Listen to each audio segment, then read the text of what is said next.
CBSE Board, Class 11, History, Chapter 3, Part 18, Audio by Renee Matthew. The ideal of humanism was closely tied with a particular belief, and that was human nature was many-sided. You couldn't drive human nature in one way. And it went against the three separate orders that feudal society believed in. Three separate orders. That is, the nobility, the episcopacy, the aristocracy, the peasants and all that, they were against it. And we need not have such kind of segregation in society. That was the idea that they always propagated. They were against it. Now we need to look into the aspirations of women. What were the aspirations? The idea of individuality and citizenship, everything excluded women. Women were not included into it. And there were a lot of people from aristocratic families who dominated the public life. Many people started dominating in the public life. They were the decision makers in their families. They started doing a lot of things. They started propagating a lot of things. What they did is they educated their sons to take their place in family so that they will be the decision maker, especially in business or in public life. They used to send their younger sons to join the church and take care of the decisions and all those things. The dowries were invested in the family business. That is, after marrying you get the dowries. It was invested in the family businesses. Women generally had no say. They had no voice in the household chores or any of the decisions made in the house. They had to just help their husbands to run their business. That is all that they could do. And the marriages were always intended to strengthen the business bonds, the business alliances. Suppose an adequate dowry was paid or given by the daughter, given by the wife, what they will do is they will use it for business. And if a particular family was not able to manage to give dowry for her marriage, the daughters were sent to convents to live the life of a nun. She had to always lead the life of a nun. It was not easy for the family to support her. So the public role, the public voice of women was really limited, and they used to be always looked upon as keepers of the household. It was just one-sided for the women, we can say like that. It was not many-sided. This is a marketplace or a street in Italy. The position of women in the families of merchants were somewhat different. It was not the same. Okay, they used to take part in the sale, in whatever happened.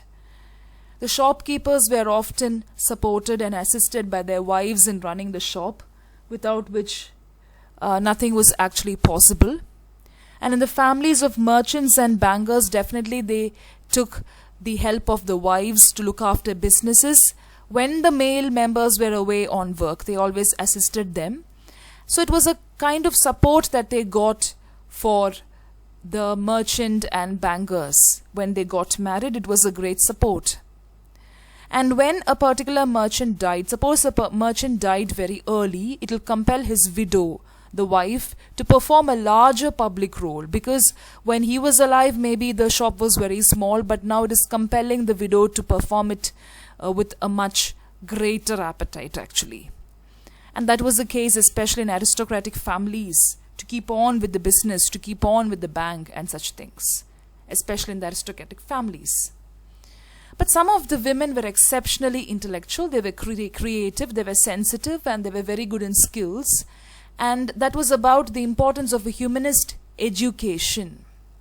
It was the part of education that they received, especially in the facet of humanism. So they were very creative, and it also allowed them to come to the front.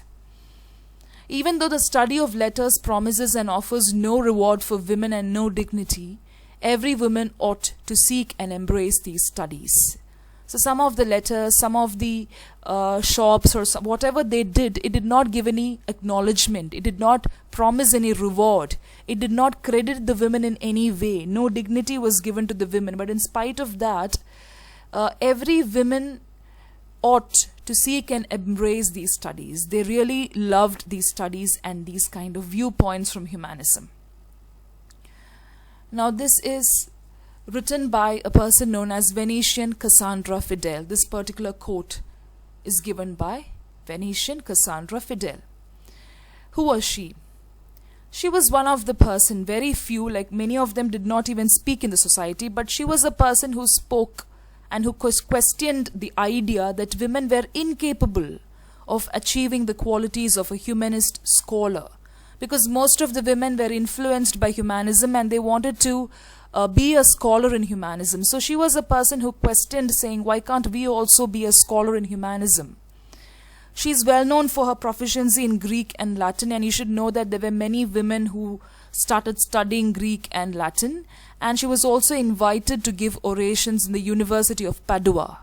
Very brilliant. So that is why she started questioning the role of women in all these kind of things. Now her writings brings into focus, it brings into spotlight the general regard for education in that age. Where was the education for women in that age, even with the men? She was one of the Venetian women writers. She was a writer also who criticized the Republic, for the highly limited definition of freedom. Why? Because it always favored the men over women. Most of the freedom, most of the rights were in favor of men and not of women. That is something which really disturbed her. And because of that, she always questioned. She always started raising problems against it. Genuine. Another remarkable woman of that age was Marchesa of Mantua, Isabel VIII. She ruled the state while her husband was absent. She ruled the state. And also the court of Mantua. She was a superior who ruled the place, and it started getting famous for its intellectual brilliance. Under her rule, it started getting well known and famous for the intellectual brilliance. Women's writings started revealing their conviction that they should have economic right over power, property and education. So it started receiving an economic kind of importance, relevance in power, property and education, and it gave an identity in a world dominated by men. So when they have right to all these things, they will have an identity in the world, especially over men. Now who is this? Niccolo Machiavelli. Very important person. Very, very important person. A great thinker. He wrote about human nature, especially in the 15th chapter of his book, The Prince. So leaving aside imaginary things and referring only to those which truly exist. So he's telling about the true facts and nothing which is imaginary. So whenever a man is discussed, especially princes, they are noted for their qualities which earn them praise or even condemnation. Praise or kind of degenerating, degrading comments also, whatever it is. Like for example, some are held very generous, others are held very miserly. Different sides are there for men. Some will be benefactors, others will be good for grasping, some will be compassionate, some will be cruel, some will be faithless. So this is discussion on man always which is happening. Another one, faithful. Man, effeminate. That is more, there are some men who sound and act like women. Some are cowardly, others are fierce. So all these characters are given. Some are lascivious, others pure, courteous, proud, guileless, crafty, stubborn. So many kind of characteristics are given. Religious, some are silly, some are skeptical. So such kind of qualities are described when people are discussed. So Machiavelli always believed that all men are bad, and they always display their vicious character. Partly because of the fact that human desires are insatiable. Human desires cannot be completely fulfilled, and they always displayed whatever is vicious. But in reality, men are bad. All men are bad.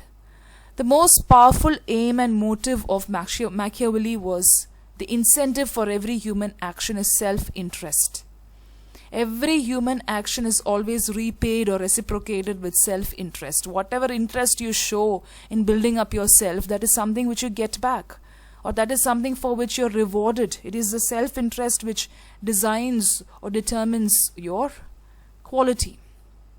Another person, important person, remarkable person I told you just now, who ruled the court of Mantua. That is why I have put this slide again to show you the picture of this person, Isabella de Este. We have got a source box. Baltasar Castiglione, he was an author, diplomat. He wrote a book called The Courtier. This book is very important. Baltasar Castiglione. He always said that a woman should in no way resemble a man. A woman should not even try to imitate a man, be it ways, manners, words, gestures, or even bearing. And always a man is supposed to display a very tough character, robust character, sturdy, manliness, all these kind of things. But the woman is supposed to be soft, delicate, tender, feminine sweetness in every movement, whenever she's going and staying and whatsoever she does. She should always appear very feminine without any resemblance to a man. So that was the kind of opinion or perception of Castiglione. And he also propounded the gentlemanly nature of a man. What is a gentleman? He was the person who wrote about it. That is what is coming up. He said that these are the rules that should come under the rule book of a gentleman. If you're supposed to be a gentleman, you should be taught. You have to be taught by the courtier. And I think that she ought to be able to make use of many of them and adorn herself with the finest accomplishments. Everything will have to be fine for a woman. So many virtues of the mind are as necessary to a woman as to a man. But virtues, when it comes to virtues, till now he was talking about the appearance. But when it comes to virtues, many things are very common between women and man. Like to bring up a good family, to shun affectation, to be naturally graceful, to be well-mannered, clever, shrewd, prudent. You shouldn't be proud, you shouldn't be envious or evil-tongued, nor vain, and should always perform well and gracefully the sports suitable for women. So these are the things which is suitable for women. So many virtues of the mind can be same, but these are the things which is expected of a woman. So that was the kind of perception of Castiglione. Now debates within Christianity. Lot of debates were coming up because of the church and whatever the religion propounded. Trade, travel, military conquest, diplomatic contacts, everything linked Italian towns and courts with the world beyond. They started having an access and exposure to different places all around the world. The new culture which came up in Italy was really beautiful. It was admired. It was envied also. Many people started imitating it, especially the educated and the wealthy people started imitating it. And it started getting filtered to the ordinary man. It started going down to the ordinary man also, because they also started imitating, especially people who could not read or write. Those people also started admiring and imitating it, which was really good. So in the 15th and early 16th centuries, what happened? Many universities in North Europe were attracted to humanist ideas. Lot of humanist ideas they got attracted. So like their Italian colleagues, they had lot of people from Italy. They got influenced by their colleagues also. They also focused their attention on classical Greek and Roman texts. Along with the holy books of Christians, they started reading all these things. But unlike Italy, where professional scholars dominated the humanist movement, okay, both the Christians and the Greek Roman people, they started learning together. So unlike Italy, something was very different. In Italy, the professional scholars dominated the humanist movement. They started dominating the humanist movement. But in North Europe, humanism started attracting many ideologies and many members from the church. The church was dominated by humanism. So that is how it got propounded. Okay. Now, they called on Christians to practice religion. They started calling many Christians to continue practicing religion. The way laid down in the ancient texts of their religion, they discarded unnecessary rituals, they started amending a lot of things, and they also condemned many later additions to a simple religion. They wanted to make Christianity a very simple religion, unlike the very complicated part. This was a radically new view of human beings. They wanted to bring in a lot of changes as free and national agents. A new, totally new concept was supposed to be introduced.